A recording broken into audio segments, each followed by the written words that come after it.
تمام تعریفیں اللہ تعالیٰ جل مجدہ الکریم کے لیے، درود و سلام نبی کرم نور مجسم شفیع معظم احمد مجتبیٰ جناب حضرت محمد مصطفیٰ صلی اللہ تعالیٰ علیہ وسلم کی ذات والا صفات کے لیے حمد و صلوات کے بعد، عزیز دوستو، بزرگوں اور بھائیوں، انسان کھائے پیے سوئے جاگے تو اس کے جسم کی ضروریات پوری ہوتی ہیں، لیکن جب وہ اللہ کا ذکر کرتا ہے، نماز پڑھتا ہے، دعا مانگتا ہے، استغفار پڑھتا ہے، درود و سلام کے گجرے پیش کرتا ہے، تو پھر اس کی روحانی ضروریات پوری ہوتی ہیں۔ آج جس زمانے میں ہم وقت گزار رہے ہیں، لوگوں کی جسمانی ضروریات پوری کرنے کے لیے، غذائی ضروریات پوری کرنے کے لیے بہت سارے بندوبست کیے جا رہے ہیں، لیکن جتنا لوگ اپنی ظاہری ضروریات میں خود کفیل ہوتے جا رہے ہیں، اتنا ہی زیادہ وہ روحانی طور پر کمزور ہوتے جا رہے ہیں۔ گھنٹوں بیٹھ کر گپ شپ کرنے والے لوگوں کے لیے تھوڑی دیر بھی ذکر الہی کرنا مشکل ہو جاتا ہے۔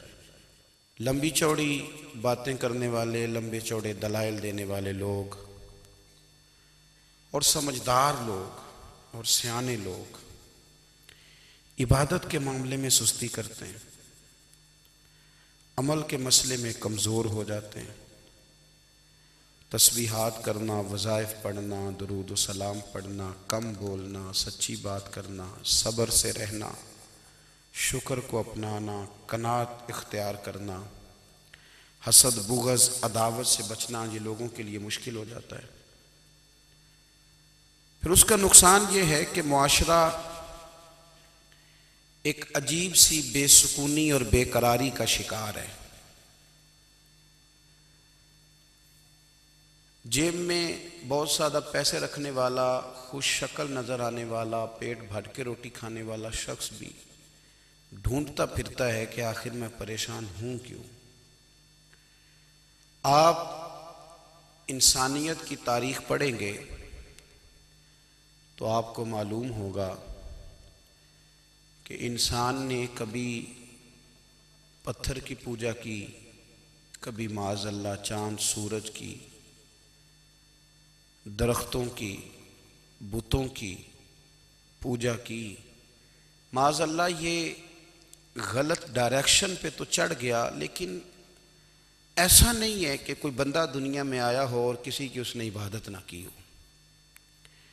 اس لیے کہ اللہ تبارک و تعالیٰ نے جس طرح ہمارے جسم میں کھانے کی طلب رکھی ہے، پینے کی طلب رکھی ہے، سونے کی طلب رکھی ہے، اسی طرح اللہ تعالیٰ نے عبادت کے لیے طلب رکھی ہے جسم میں۔ یہ تو ہوا کہ انسان گمراہ ہو گیا، غلط رستوں پہ چل نکلا، اس نے جھوٹے معبودوں کی طرف معاذ اللہ توجہ کر لی، لیکن وہ کسی نہ کسی کے سامنے جھکتا رہا، چونکہ اس کے وجود میں طلب تھی، شوق تھا اسے کہ وہ عبادت کرے۔ اللہ تبارک و تعالی جب مسلمان کو توفیق دے اور اللہ کی بارگاہ کی جانب وہ رجوع کرے، تو پھر اس کا رویہ یہ ہونا چاہیے کہ اس کی توجہ ہو اللہ کی جانب۔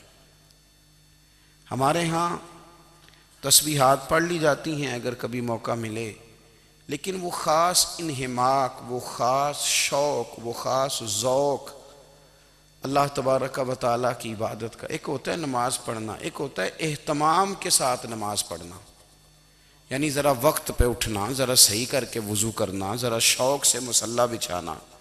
ایک ہوتا ہے تسبیح پڑھ لینا، اور ایک ہوتا ہے ذرا تھوڑا سا نا شوق کے ساتھ اللہ کو یاد کرنا۔ آپ کبھی جو میں نے آیہ کریمہ پڑھی، اس کی آپ شان نزول دیکھیں، نبی کریم صلی اللہ تعالیٰ علیہ وسلم کے نا کچھ صحابہ اللہ کی محبت کے شوق میں حضور کی بارگاہ میں حاضر ہوئے، اور انہوں نے آ کے عرض پتہ کیا کیا؟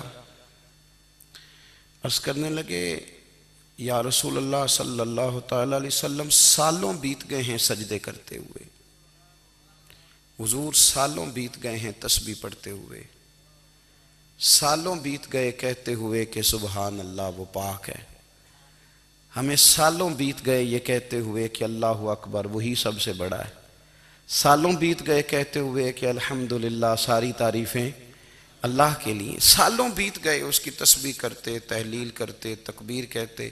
حضور اب نہ ہمارا اپنے رب سے ملنے کو جی چاہتا ہے، کبھی اے حقیقت منتظر نظر آ نہ لباس مجاز میں، لاکھوں سجدے تڑپ رہے ہیں میری جبین نیاز میں۔ اور اقبال کہنے لگے کہ تیرے عشق کی انتہا چاہتا ہوں، تو میری سادگی دیکھ کیا چاہتا ہوں، میرا ذرا سا تو دل ہے مگر شوق اتنا، میں وہی لن ترانی سنا چاہتا ہوں۔ میرا بھی دل کرتا ہے کہ اللہ میں تجھے کہوں میں تجھے دیکھنا چاہتا ہوں، جس طرح حضرت موسیٰ کلیم علیہ السلام نے کہا تھا، اور تو مجھے کہے کہ لن ترانی تو نہیں دیکھ سکتا، ذرا سا تو دل ہے مگر شوق اتنا، میں بھی وہی لن ترانی سنا چاہتا ہوں۔ پھر کہنے لگے بھری بزم میں راز کی بات کہہ دی، بڑا بے ادب ہوں سزا چاہتا ہوں۔ دیکھو سب لوگوں کے بیچ ہی میں نے یہ کہہ دیا۔ میرے عزیز صحابہ نا شوق میں، کتنے سارے لوگ ہیں آپ، کتنی ماشاءاللہ بڑی تعداد میں آپ آئیں، ہم بھی کبھی اس شوق میں گئے ہیں کہ ہمارے رب کو دیکھنے کو دل چاہتا ہے، ہمارا جی چاہے وہ کبھی ہمیں ملے، ہم کبھی اس کی زیارت کریں، اس کی بارگاہ کرم میں ہم حاضر ہوں۔ صحابہ نے عرض کیا یا رسول اللہ صلی اللہ تعالی وسلم ہمارا رب کہاں ہے؟ ہمارا نا اپنے رب کو دیکھنے کو جی چاہتا ہے۔ جب صحابہ نے یہ عرض کیا تو اللہ نے قرآن مجید نازل کیا، فرمایا وَإِذَا سَأَلَكَ عِبَادِي أَنِّي فَإِنِّي قَرِيبٌ، محبوب جب میرے بندے آپ کی بارگاہ میں آ کے میرے بارے میں پوچھیں نا تو ان سے کہہ دینا میں ان کے قریب ہی ہوں، قریب ہی ہوں۔ دلیل کیا ہے؟ بھائی اذا دان، یہ جب بھی مجھ سے دعا مانگیں گے میں ان کی دعاؤں کو قبول فرماؤں گا، میں ان کے قریب ہوں، میں ان کے قریب ہوں، یہ جب بھی دعا مانگیں گے نا میں قبول کروں گا، میں ان کے قریب ہوں۔ اللہ تبارک و تعالیٰ کے بندے اللہ سے محبت کرتے، رب کی بارگاہ میں جھکتے، اس کو اپنے دکھ سناتے، اس کے پیارے محبوب صلی اللہ تعالیٰ علیہ وسلم کا وسیلہ لے کے اس کے حضور حاضر ہو جاتے، پیشانیاں سجدوں سے روشن ہوتی۔ ہم نا ہر چیز کے لیے وقت نکالتے ہیں، ہر چیز کے لیے، لیکن عبادت کے لیے وقت نہیں نکالتے۔ ہر شے آباد ہے، ہر شے، ہماری فیس بک بھی آباد ہے، واٹس ایپ بھی آباد ہے، ہمارے ٹویٹر بھی آباد ہیں، ہماری ہر چیز آباد ہے، سب سے کم آباد ہمارا مصلی رہ گیا ہے، سب سے کم۔ وہ لوگ اب ڈھونڈنے سے ملتے ہیں جن کی بغل میں مصلی ہوتا تھا۔ میرے بھائی آپ کتنا کو دنیا کے پیچھے بھاگو گے تھکا دے گی، کتنا دولت کے پیچھے بھاگو گے تھکا دے گی۔ آپ جب اپنی زندگی میں جمع تفریق کرو گے نا تو مرتے وقت احساس ہوگا کہ سارا کچھ تو لوگوں کے لیے کیا، اپنے لیے تو کر ہی کچھ نہیں سکے۔ اور ہم عبادت کے معاملے میں بہانے بازی بھی کرتے ہیں، ہم کہتے ہیں اوہو رزق کمانا بھی تو عبادت ہی ہے نا، تو میں حلال روزی کے لیے جا رہا ہوں یہ بھی تو عبادت ہے نا۔ میری طرح کے لوگ کہہ دیتے ہیں کہ میں سویرے اٹھ کے مدرسے میں کچھ اسباق دیکھتا ہوں تو یہ بھی تو عبادت ہے، میں بیان کرنے کے لیے مطالعہ کرتا ہوں تو یہ بھی تو عبادت ہے نا، اتنے لمبے سفر کر کے ملک میں دنیا میں گھومتا ہوں تو یہ بھی تو میں عبادت ہی کر رہا ہوں۔ اب اسپیشل نفلوں کے لیے وقت کس طرح نکلے، اسپیشل کر کے تسبیح میں کیسے چلاؤں، میں سارا کچھ ہم بہانے بنا لیتے ہیں نا۔ میرا سوال یہ ہے کہ یہ ساری باتیں صحابہ کو، نبی کریم کو، دیگر لوگوں کو بھی تو پتہ تھی نا، لیکن آپ غور تو کریں 23 سال حضور کو وقت ملا، مختصر وقت ظاہراً تبلیغ کرنے کے لیے، پوری دنیا میں دین بھی پھیلانا ہے، گھر میں 11 ازواج ہے، 4 بیٹیاں ہیں، ان کی اولادیں، سارے کام کاج بھی دیکھنے ہیں، لیکن سیدہ طیبہ طاہرہ حضرت عائشہ صدیقہ رضی اللہ تعالیٰ عنہ فرماتی ہیں سارا دن تبلیغ کرتے، ہر غلام کے دکھ سنتے، گھر میں آتے تو اپنے گھر والوں کا خیال کرتے، کام میں ہمارا ہاتھ بٹاتے۔ قربان جاؤں، کہتی ہیں زمانہ سارا سو جاتا لیکن آمنہ کے لال مصلی بچھا لیتے۔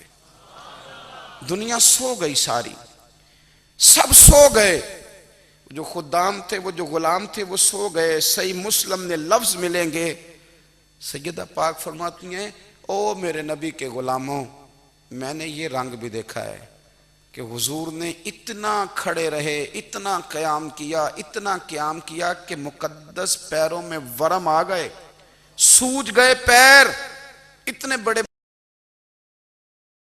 دل پہ ہاتھ رکھ کے نہیں بتا سکتا کہ میرے کبھی نماز میں پیر سوج گئے ہوں، کوئی نہیں بتا سکتا۔ بچوں کی روٹی کماتے تھک گئے بات الگ ہے، ہم سیر کرنے گئے تو تھک گئے بات الگ ہے، لیکن عبادت میں یہ بھی تو مسلم شریف ہے نا، یہ بھی تو دین ہے نا، یہ بھی تو حضور کی سنت ہے، یہ بھی تو وہ چیز ہے جو کریم کی آنکھوں کی ٹھنڈک ہے۔ سیدہ فرماتی ہیں پیروں میں ورم آ گئے، اور ساری رات ہی حضور نے نماز پڑھی اور ایک ہی آیت بار بار دہرائی۔ مسجد نبوی میں بلال حبشی نے فجر کی اذان دے دی اور حضور ابھی مصلی پہ تھے، کریم فارغ ہوئے۔ میں نے عرض کی یا رسول اللہ صلی اللہ علیہ وسلم، آپ کے تو صدقے اللہ اگلے پچھلوں کے گناہ معاف کرے گا، تو آپ اتنی آہوزاری کیوں فرماتے ہیں؟ آپ تو شفیع ہیں، آپ تو انبیاء کے امام ہیں۔ تو حضور نے فرمایا عائشہ تم نے گنوایا ہے نا میرے اللہ کی مجھ پر کتنی رحمت ہے، افلا اکون عبدا شکورا، فرمایا اگر اس نے اتنی نعمتیں دی ہیں تو کیا میں اس کا شکر گزار بندہ نہ بنوں؟ میں شکر گزار بندہ نہ بنوں اس کا؟ پھر اگر اتنی نعمتیں اس نے دی ہیں، مجھے اتنا نوازا ہے، تو پھر میں اس کے سامنے سجدے نہ کروں؟ او میرے بھائی، بڑے قابل فخر لوگ ہیں ہم کہ ہم نبی پاک کے غلام ہیں، ہم قابل فخر ہیں کہ نبی کریم کے غلام ہیں۔ کیا کبھی اس غلامی کے شکرانے میں بھی دو نفل پڑھے کہ یا اللہ تیرا شکر ہے تو نے ہمیں حضور کا غلام بنایا ہے؟ یاد رکھیں کہ اپنی روحانی زندگی کو آباد کریں، استغفار پڑھیں، تسبیحات کریں۔ حضرت عبداللہ ابن عمر رضی اللہ تعالیٰ عنہ حضرت عمر کے صاحبزادے، مکہ مکرمہ میں ان کی قبر ہے۔ میں نے جب انہیں پڑھا تو مجھے ان سے بڑا پیار ہو گیا، لیکن آپ کو پتہ ہے وہاں جا کے کسی شخص کا مزار تلاش کرنا یا پوچھنا ایک مشکل کام ہوتا ہے۔ تو ایک دفعہ میں مکہ شریف میں حاضر تھا، تو ایک گاڑی والا ڈرائیور مجھے کہنے لگا کہ مولانا میں آپ کو جانتا ہوں، مجھے آپ سے محبت ہے، ایک بات بتاؤں آپ کو؟ میں نے کہا بتاؤ۔ کہنے لگے حضرت عبداللہ ابن عمر کی قبر دیکھنی ہے۔ میں نے کہا یہ تو نہیں کہہ رہا، یہ کسی نے بندوبست کرایا ہے، یہ اللہ نے تیرے دل میں بات ڈالی ہے، یہ ہو گیا تو لے چل مجھے۔ حضرت عبداللہ ابن عمر کو نبی پاک نے فرمایا تھا راجل صالح، یہ نیک بندہ ہے، یہ متقی آدمی۔ حضرت عبداللہ ابن عمر رضی اللہ تعالیٰ عنہ سیدنا فاروق اعظم رضی اللہ تعالیٰ عنہ کے صاحبزادے ہیں، اور ان کی ہمشیرہ سیدہ حفصہ رضی اللہ تعالیٰ عنہ حضور کی زوجہ محترمہ ہیں۔ ایک دن اپنی ہمشیرہ سے کہنے لگے کہ نبی کریم صلی اللہ تعالیٰ علیہ وسلم گھر میں آئے نا، اور اگر حضور غم امت میں پریشان نہ ہوں، طبیعت کو حشاش بشاش دیکھو، تو ذرا پوچھنا تو صحیح حضور کا میرے بارے میں کیا خیال ہے، پوچھنا تو صحیح کہ کریم کی بارگاہ میں میرا کیا مقام ہے، میرے بارے میں حضور کیا فرماتے ہیں۔ اب بہن کو کام بتائے، اور بتائے بھی بھائی، اور پھر بہن وہ کام نہ کرے، یہ تاریخ میں ہوتا نہیں۔ حضرت عمر فاروق رضی اللہ تعالیٰ عنہ کی صاحبزادی ام المومنین رضی اللہ تعالیٰ عنہ فرماتی ہیں کہ میں تو بس منتظر تھی، انہوں نے تو کہا تھا نا کہ اگر تم حشاش بشاش دیکھو تو بات کرنا، لیکن حضور تشریف لائے، میری باری تھی، میرے گھر تشریف لائے، کھانا پیش کیا تو فوراً میں نے عرض کی حضور ایک بات پوچھنی تھی۔ تو حضور نے فرمایا پوچھئے۔ میں نے عرض کی حضور میرے بھائی عبداللہ ابن عمر کے بارے میں آپ کا کیا خیال ہے؟ نوجوانوں میری بات پہ غور کرنا، میرے بھائی کے بارے میں آپ کا کیا خیال ہے؟ تو نبی کریم صلی اللہ تعالیٰ علیہ وآلہ وسلم نے میری طرف دیکھا، اور پھر حضور زیر لب تھوڑا مسکرائے، اور بریلی کے امام کہتے ہیں کہ حضور مسکرا دیتے تھے نا تو جو بڑا دکھی ہوتا تھا وہ بھی ہنس پڑتا تھا۔ اب سوال پیدا ہوتا تھا کہ پھر تو اس مسکراہٹ کے لیے انتظار کرنا پڑتا ہوگا کئی کئی مہینے کہ حضور مسکرائیں تو رونے والے ہنسیں، تو اعلیٰ حضرت فرماتے ہیں نہیں، انتظار نہیں کرنا پڑتا، یہ مسکراتے رہنا تو حضور کی عادت ہے۔ جس کی تسکین سے روتے ہوئے ہنس پڑے اس تبسم کی عادت پہ لاکھوں سلام۔ یعنی یہ تو عادت ہے حضور کی مسکراتے رہنا، اس کے لیے انتظار نہیں کرنا پڑتا۔ بھائیو آپ خیال رکھیں گے، غور کریں گے، حضرت عبداللہ ابن عمر رضی اللہ تعالیٰ عنہ کے بارے میں پوچھا تو سیدہ فرماتی ہیں کہ نبی کریم صلی اللہ تعالیٰ علیہ وسلم نہ زیر لب مسکرائے اور فرمایا حفصہ تیرا بھائی ہے تو اچھا، لیکن میں نے سنا ہے کہ عشاء کی نماز پڑھتا ہے تو فجر تک سویا ہی رہتا ہے۔ او نوجوانوں، 10 بجے تک سونے کی بات نہیں ہوئی، 9 بجے تک سونے کی بات نہیں ہوئی، 11 بجے اٹھنے کی بات نہیں۔ حضور فرمانے لگے میں نے سنا ہے کہ عشاء کی نماز پڑھ کے سو جاتا ہے اور فجر تک سویا ہی رہتا ہے، اسے چاہیے کہ تہجد کے وقت اٹھا کرے، اللہ کی بارگاہ میں حاضر ہوا کرے، آہوزاری کرے، سجدے کرے، عبادت کرے۔ اٹھتا ہے اور فجر میں جا کے اٹھتا ہے۔ حضرت جناب حفصہ رضی اللہ تعالیٰ عنہ کہتی ہے میں نے جناب عبداللہ ابن عمر کو پیغام دیا اور میں نے کہا میرے جوان بھائی سن، نبی پاک نے فرمایا ہے تو اچھا پر تہجد میں نہیں اٹھتا، نفل نہیں پڑھتا۔ او میری ملت کے جوانوں، مزہ نہیں آ جاتا جب ساری دنیا سوئی ہو، ساری دنیا، اور بستر بھی گرم ہو اور نیند بھی پورا غلبہ کر رہی ہو، اور اچانک گھنٹی بجے دماغ میں، آنکھ کھلے، گھڑی پہ نظر پڑے، 3:30 4 بجے کا پیغام گھڑی بتائے، اور کوئی چڑھتی جوانی والا اٹھ کے وضو کرے، اور جب وہ مصلی کھول کے بچھائے تو مدینے والے محبوب کہتے ہیں کہ ہر نماز پہ رب ثواب دیتا ہے، اور جو اٹھ کے تہجد کی نماز پڑھے اسے دیکھ کے تو رب مسکراتا ہے، جو اس کی شان کے لائق ہے، جو اس کی شان کے لائق، وہ مسکراتا ہے، خوش ہوتا ہے کہ میرا بندہ تہجد میں اٹھ گیا، وہ مسکراتا ہے۔ کاش ہماری صبحیں کبھی اپنے مالک کے نام ہو جائیں، کاش کے صبحیں۔ حضرت ابو الحسن رحمۃ اللہ تعالیٰ علیہ حضرت معاذ ابن جبل رضی اللہ تعالیٰ عنہ کے پاس بیٹھا کرتے تھے، فرماتے ہیں ان سے جو پیار بڑھا تو پھر میرا مصلی سے بھی بڑھ گیا۔ تابعی ہیں، فرماتے ہیں صحابی رسول سے محبت ہوئی تو ذکر سے بھی ہو گئی، پھر درود شریف سے بھی ہو گئی، محبت ان سے بڑھی تو پھر اللہ نے مسجد کا پیار بھی بڑھا دیا۔ آپ فرماتے ہیں کہ میری ہر وقت بھی یہ چاہتی تھی کہ بس اللہ اللہ کروں، بس اللہ اللہ کروں، بس نہ میں ذرا تھوڑی جان چھڑاؤں لوگوں سے، کوئی 10 منٹ ملے تو میں کچھ 4 نفل پڑھ لوں، میں تھوڑا سا نہ بچوں لوگوں سے، اور مجھے تسبیح ملے تو میں نہ کچھ 400-500 دفعہ استغفار پڑھوں، سبحان اللہ، الحمدللہ، اللہ اکبر، لا حول ولا قوت الا باللہ، میں نہ تسبیحات پڑھوں۔ فرماتے ہیں کہ بچے تھے گھر میں 6-7، غربت تھی، کام ملتا کوئی نہیں تھا، اور میں کام چور نہیں تھا، کام ڈھونڈتا تھا، پر اللہ کی قدرت کے کام نہیں ملتا تھا۔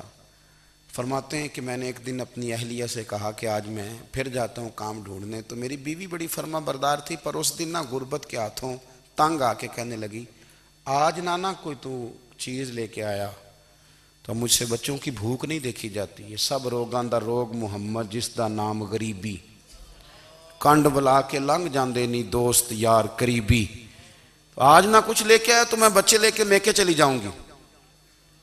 شیخ فرماتے ہیں کہ میں بڑا پریشان گھر سے نکلا، پر میں نے صبح سے لے کے زور تک کام ڈھونڈا، کام ملا کوئی نہیں، تو میرے دل میں خیال آیا چلو کام نہیں ملتا تو اللہ اللہ تو کرے نا، چلو بندوں کی مزدوری نہیں ملتی تو رب کریم کی عبادت ہی کرتے ہیں۔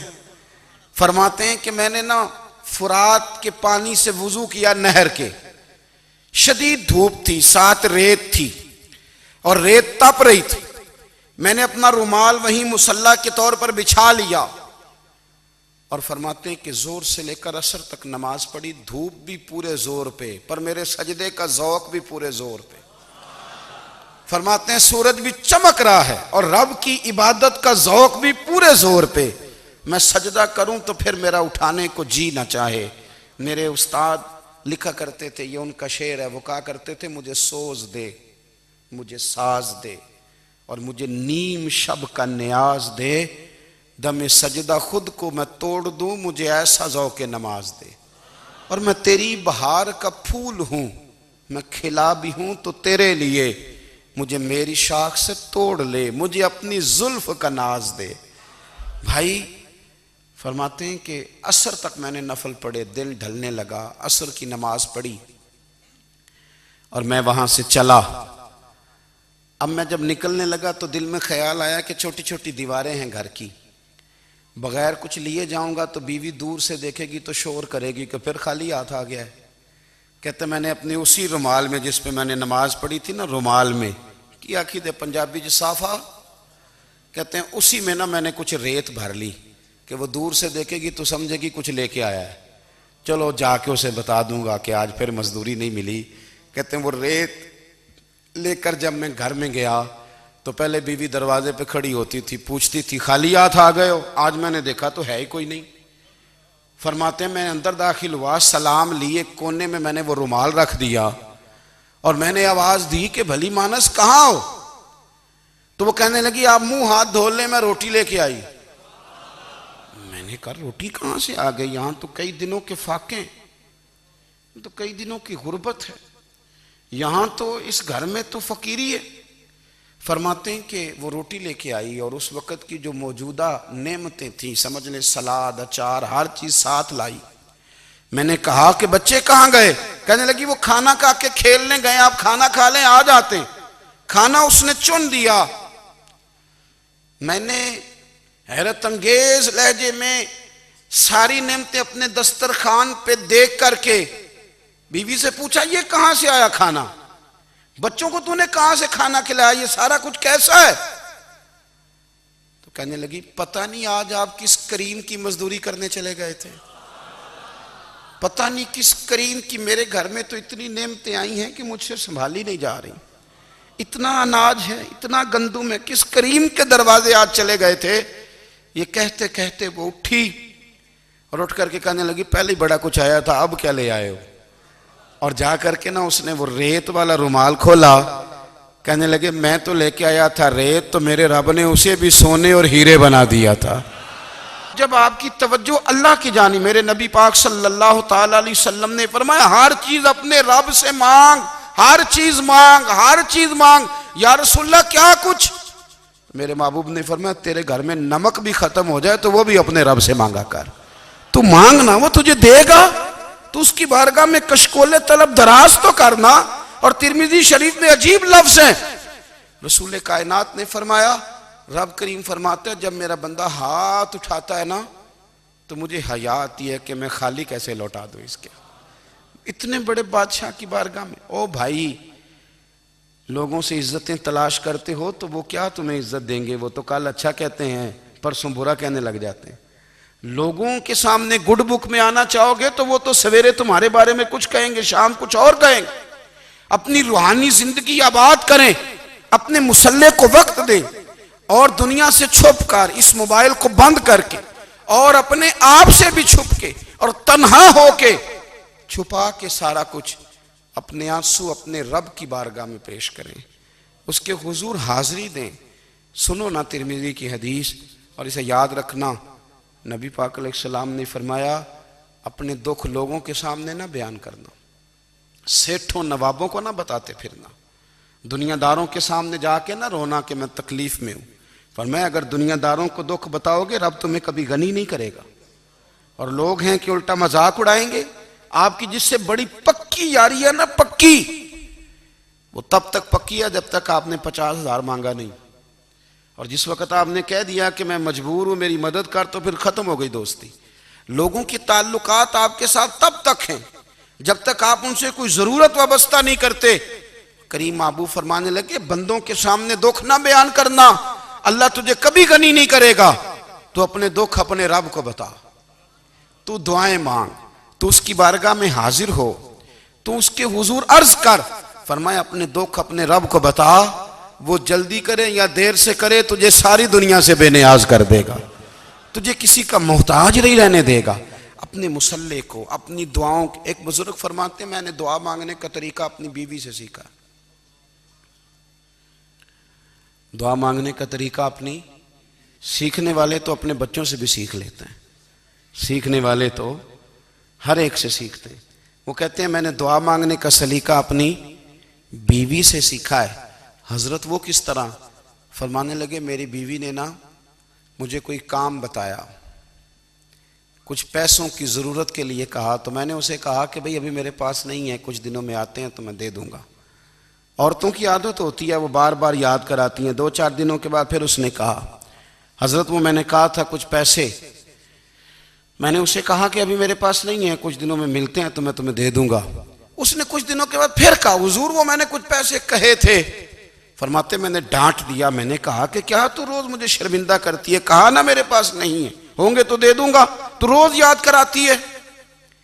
فرماتے ہیں اس نے پہلے تو میری ڈانٹ کو سہا، پھر میرے سخت جملوں نے اس کی آنکھوں میں آنسو پیدا کر دیے، پھر اس نے اپنے آنچل میں اپنے اس دکھ کو سمیٹا، اور پھر اس نے ایک جملہ کہا تو میں رو پڑا، اور مجھے اپنے رب سے مانگنے کا طریقہ آ گیا.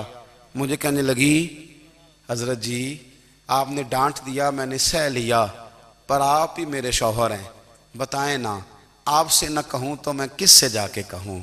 فرماتے ہیں میں رو پڑا، اور میں کھل کے رویا، اور میں تڑپ کے رویا، اور پھر میری سسکیاں بند گئیں.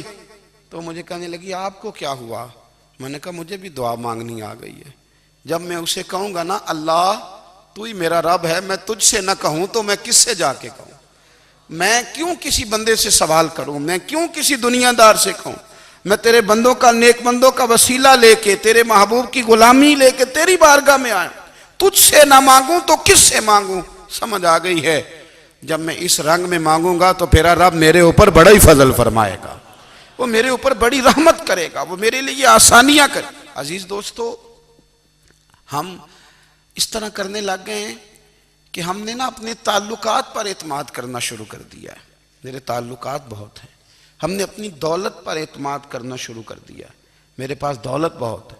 ہم نے اپنے علم پر، اپنی شہرت پر اعتماد کرنا شروع کر دیا ہے کہ میرے پاس فلاں چیز بہت ہے.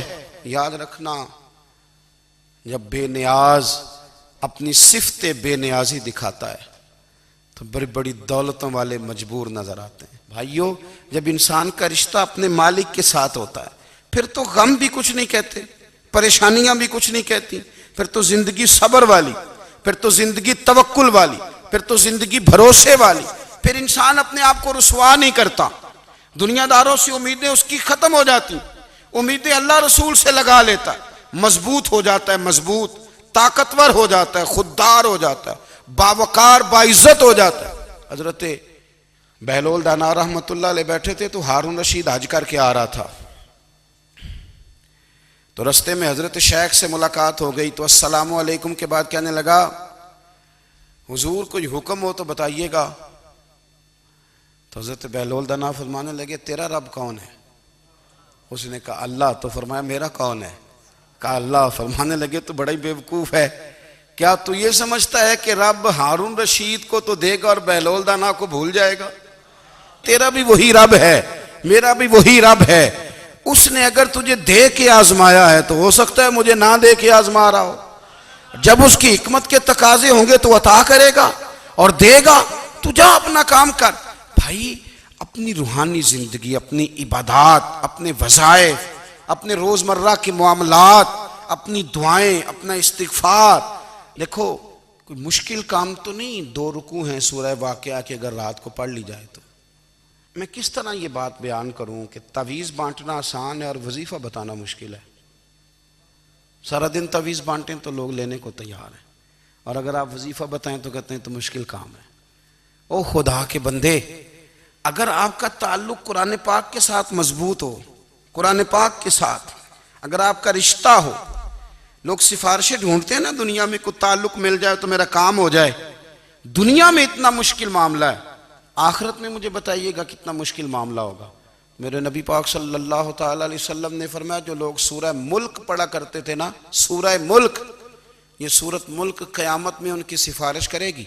اور اس طرح کرے گی کہ کہے گی اے اللہ یہاں اس بندے کو جنت میں داخل کر دے یا مجھے قرآن پاک سے علیحدہ کر دے، تو رب فرمائے گا جا اس کا دامن تھام کے اسے جنت تک پہنچایا۔ آپ بات کو سمجھیں، جب آپ کے تعلقات اپنے معاملات کے ساتھ مضبوط ہوں گے، یہ نبی کریم نے وعدہ کیا ہے کہ تو سورۃ واقعہ پڑھ تیرے گھر میں فاقہ نہیں آئے گا۔ حضرت عبداللہ ابن مسعود رضی اللہ تعالیٰ عنہ بیمار تھے تو حضرت عثمان غنی رضی اللہ تعالیٰ عنہ تیمارداری کے لیے تشریف لے گئے اور جا کر کے کہا کہ آپ بڑے بیمار ہیں، آپ کی بیٹیاں زیادہ ہیں، میں چاہتا ہوں کہ خزانے میں سے کچھ مدد کروں۔ تو سیدنا عبداللہ ابن مسعود رضی اللہ تعالیٰ عنہ اٹھ کے بیٹھ گئے اور کہنے لگے امیر المومنین، اللہ آپ کو میری طرف سے میری بیٹیوں کی طرف سے بہتر صلہ دے، میری بیٹیوں کو کسی خزانے کی ضرورت نہیں، میں نے انہیں خزانہ دے دیا ہے۔ کہا جناب آپ نے کون سا خزانہ دیا ہے، میں آپ کے مالی معاملات کو جانتا ہوں۔ تو فرمانے لگے امیر المومنین، میرے نبی کریم نے فرمایا ہے جو سورۃ واقعہ پڑھے اسے کبھی فاقہ نہیں آتا، میں نے بیٹیوں کو یاد کرا دی ہے، یہ خزانہ میں نے انہیں دے دیا ہے۔ وہ سارے والدین سنیں جو بیٹیوں کے لیے پریشان رہتے ہیں۔ حضرت عبداللہ ابن مسعود نصیحت کر رہے ہیں، فرمانے لگے میں نے سورۃ واقعہ یاد بھی کرا دی ہے، پڑھنے کی عادت بھی ڈال دی ہے۔ حضور نے فرمایا ہے جو سورۃ واقعہ پڑھے اسے فاقہ نہیں آتا۔ کہنے لگے چاند تو اپنی جگہ چھوڑ سکتا ہے، سورج گر سکتا ہے، تارے ٹوٹ سکتے ہیں، پر مدینے والے رسول کی بات غلط نہیں ہو سکتی۔ حضور نے فرمایا فاقہ نہیں آئے گا تو انشاءاللہ کبھی بھی نہیں آئے گا۔ کرنے کا کام یہ ہے کہ ہم اپنے معاملات، اپنی عبادات، اپنی دعائیں کبھی 10 منٹ عادت ہو جائے نا دعا مانگنے کی علیحدہ سے رات کو۔ حضور نے فرمایا جو فرض نماز کے بعد دعا مانگے اللہ اس کی قبول کر لیتا ہے۔ نبی پاک صلی اللہ تعالیٰ علیہ وسلم نے فرمایا اللہ مسافر کی دعا قبول فرماتا ہے۔ حضور نے فرمایا اللہ مظلوم کی دعا قبول فرماتا ہے۔ حضور نے فرمایا بیمار سے دعا کراؤ اللہ اس کی دعا قبول فرماتا ہے۔ میرے نبی پاک نے فرمایا ماں باپ جب بھی اولاد کے لیے ہاتھ اٹھائیں، ویسے تے بلے شاہ تو آسمانی اڈدیاں ہی پھڑ دیں، جڑا گھر بیٹھا انہوں بڑھیا ہی نہیں۔ حضور فرمانے لگے ماں باپ جب بھی اولاد کے لیے دعا فرمائیں اللہ ان کی دعا کو قبول کرتا ہے۔ آپ اپنا تعلق بنائیں، دعا کے ساتھ، عبادت کے ساتھ، مصلی کے ساتھ رشتہ بنائیں، استغفار پڑھیں۔ صلاح الدین ایوبی صلیبی جنگوں میں تھے، رات کو مسجد اقصیٰ میں نماز پڑھی تو پریشان تھے۔ ایک بزرگ سے ملاقات ہوئی تو وہ کہنے لگے کہ آپ بڑے پریشان ہیں۔ کہنے لگے حضور پریشان اس لیے ہوں کہ پہلے ہی مسلمان کمزور ہے، اب میں نے سنا ہے دشمن کا ایک بحری بیڑا وہ جنگی سامان سے بھرا ہوا آ رہا ہے، تو اب ان کے پاس اور تلواریں اور نیزے آ جائیں گے، مسلمانوں کے پاس پہلے ہی وسائل کی کمی ہے، پریشان ہوں کس طرح کر کے مقابلہ کریں گے۔ یہ بات کہتے ہی صلاح الدین ایوبی نے بزرگوں سے کہا حضور آپ بھی دعا کرنا، دعا کی بڑی طاقت ہے۔ میرے نبی پاک نے فرمایا دعا مومن کا ہتھیار ہے، دعا مومن کا۔ حضور نے فرمایا تقدیر کو سوائے دعا کے کوئی چیز نہیں بدل سکتی، دعا مومن کا ہتھیار ہے، یہ کافر کے پاس کوئی نہیں، یہ ہتھیار ہے مومن کا۔ اللہ کرے آپ کو سمجھ آئے، پھر سنیں کئی بار کہہ چکا ہوں یہ ہتھیار ہے۔ کافر کے مقابلے میں جو تیرے پاس سب سے بڑا ہتھیار ہے وہ دعا ہے۔ دعائیں کرانی چھوڑ دی، کرنی چھوڑ دی، لینی چھوڑ دی۔ حضرت سیدنا انس بن مالک رضی اللہ تعالیٰ عنہ فرمایا کرتے تھے میں نے وہ رنگ دیکھا ہے جب حضور دعا مانگتے تھے اور حضور کی مقدس آنکھوں میں آنسو بھی ساتھ ہی بہا کرتے تھے، میں نے وہ انداز دیکھا ہے۔ تو صلاح الدین ایوبی بزرگ سے کہنے لگے آپ بھی دعا کیجیے، اور خود رونے لگے اور سر سجدے میں رکھ کے رونے لگے، اور عشاء سے لے کر فجر تک روئے، خوب روئے۔ صبح وہ بزرگ آئے تو صلاح الدین ایوبی کا خوبصورت اور ہنستا ہوا چہرہ دیکھا، کہنے لگے آپ بڑے خوش ہیں، رات تو میں نے بڑے روتے ہوئے دیکھا تھا۔ تو کہنے لگے حضور وہ جو بحری بیڑا آ رہا تھا نا وہ پانی میں ڈوب گیا ہے، اب وہ نہیں آ رہا، ابھی خبر آئی ہے تو میں بڑا خوش ہوں۔ بزرگ کہنے لگے اٹھ سینے سے لگ، اور سن ایک بات، وہ بحری بیڑا پانی میں نہیں ڈوبا، وہ تیرے آنسوؤں میں ڈوب گیا ہے۔ وہ جو تو رات رویا ہے نا رب کریم کی بارگاہ میں تو وہ ڈوب گیا ہے۔ بھائی اپنا مصلی کا، عبادت کا، وظائف کا، اللہ اللہ کا سلسلہ اس کو مضبوط کریں، اپنی دعاؤں کے تعلق کو مضبوط کریں۔ دعائیں بڑے انقلاب برپا کر دیتی ہیں۔ ہم تھوڑے تھوڑے نا جب سے خشک ہوئے ہیں نا، خشک، اور میری تو جماعت ہی صوفیاء کی جماعت تھی، ہم تو داتا علی اجمیری کی جماعت سے، ہم تو خواجہ اجمیری کی جماعت سے، ہم تو شیخ احمد فاروق سرہندی کی جماعت سے، ہم تو صوفیاء کی جماعت۔ ہماری جماعت نے بھی وہ تعلق جو ہمارے بزرگوں نے بنایا تھا۔ بزرگ اللہ کے قریب کیسے جاتا ہے؟ ہمارے یہاں نا بہت سارے لوگ کہتے ہیں جی نظر ہو گئی تو کام ہو گیا۔ بھئی جو بخاری مسلم میں طریقہ ہے نا اللہ کا قرب پانے کا، وہ تو نفل ہے۔ نبی کریم علیہ السلام نے فرمایا بندہ نفلوں کے ذریعے رب کے قریب جاتا ہے، اور اتنا قریب جاتا ہے کہ پھر اللہ اس کی زبان بن جاتا ہے، اللہ اس کی آنکھیں بن جاتا ہے، کان بن جاتا ہے، ہاتھ اور پیر بن جاتا ہے۔ تو یہ تو عبادت ہے، یہ تو اللہ کی بارگاہ کی حاضری ہے جو آپ کو اللہ کے قریب کرے گی۔ تو اپنے نماز کو اہمیت دے کے ادا کریں، نمازیں موبائل بند کر کے ادا کریں۔ لیکن نا کچھ لوگ کہتے ہیں مجھے ٹائم نہیں ملتا نماز کا، تو میں کہتا ہوں یہ آپ نے بڑی جرت کی بات کی ہے۔ مجھے کو میرا پیر بھائی کہہ دینا میرے پاس ٹائم نہیں آپ کو ملنے کا، تو میں کہتا ہوں آج کے بعد آنا ہی نہ۔ تو کیا سمجھتا ہے، تو وہ بڑا آدمی ہے، تیرے پاس ٹائم نہیں اور ہمیں ملنے کا ٹائم، موج کر۔ تو آپ نے اللہ رسول کو کہہ دیا ٹائم نہیں۔ اور عجیب فلسفہ ہے نا، کہا جائے نماز پڑھنے آؤ تو کہتے ہیں کپڑے ٹھیک نہیں، اور کہا جائے کہ آؤ ذرا دعوت پہ چلیں تو کہتے ہیں 1 منٹ ٹھہر میں کپڑے بدل کے آیا۔ نماز کے لیے کہا تو کہتے ہیں ٹھیک نہیں، دعوت کے لیے کہا تو کہتے ہیں میں ذرا تیاری کر لوں، یوں جانا مناسب نہیں۔ یہ معاملہ ٹھیک نہیں۔ رب تو فرماتا ہے کہ جب تم مسجد میں آ تو زینت اختیار کر کے آ، خوب ذوق سے دعا مانگیں، خوب شوق سے نماز پڑھیں، خوب استغفار کا مزاج بنائیں۔ آپ لوگوں کے بیچ رہ کے سوکھ حاصل کرنا چاہتے ہیں، لیکن آپ کو پتہ ہے کئی مہینے غار حرا میں رہنا بھی مدینے والے محبوب کا طریقہ ہے۔ ہر سال اعتکاف بیٹھنا الگ سے، یہ بھی حضور کا طریقہ ہے۔ مسجد نبوی کے اندر دروازہ کھلتا تھا نبی کریم کا، پر گھر کے اندر نفل پڑے نبی پاک نے۔ اور حضور فرماتے ہیں کچھ نفل نماز گھر میں بھی پڑھا کرو، گھر کو قبرستان نہ بناؤ۔ ہمارا گھر اللہ کے ذکر سے آباد ہوگا اگر ہم نماز پڑھیں گے نا۔ میں جب سنت پڑھنے کے لیے گھر میں کھڑا ہوتا ہوں تو میرا جو 2.5-3 سال کا بیٹا ہے نا، وہ بھی میرے ساتھ نماز پڑھنی شروع کر دے۔ اسے پتہ کوئی نہیں نماز کیا ہوتی ہے، لیکن وہ بھی نا سجدہ نہ بھی کرنا ہے تو ساتھ لیٹ ضرور جاتا ہے۔ پتہ چلا بچے لیکچر دینے سے نماز نہیں پڑھتے، نماز شروع کر دیں تو بچے بھی شروع کر دیتے ہیں۔ ہم جب پریشان ہوتے ہیں تو لیکچر دیتے ہیں، تو لیکچر تو باہر شاید چل جائے، گھر میں کیسے چلے گا؟ گھر میں تو عمل چلے گا۔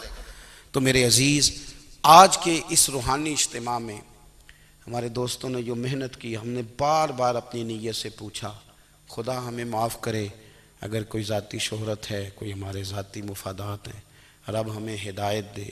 ہماری یہ خواہش تھی کہ روحانی اجتماع ہمیں تھوڑا سا اللہ اور اس کے رسول کے جانب مائل کرے، کچھ ہمارا رشتہ مصلی کے ساتھ مضبوط کرے۔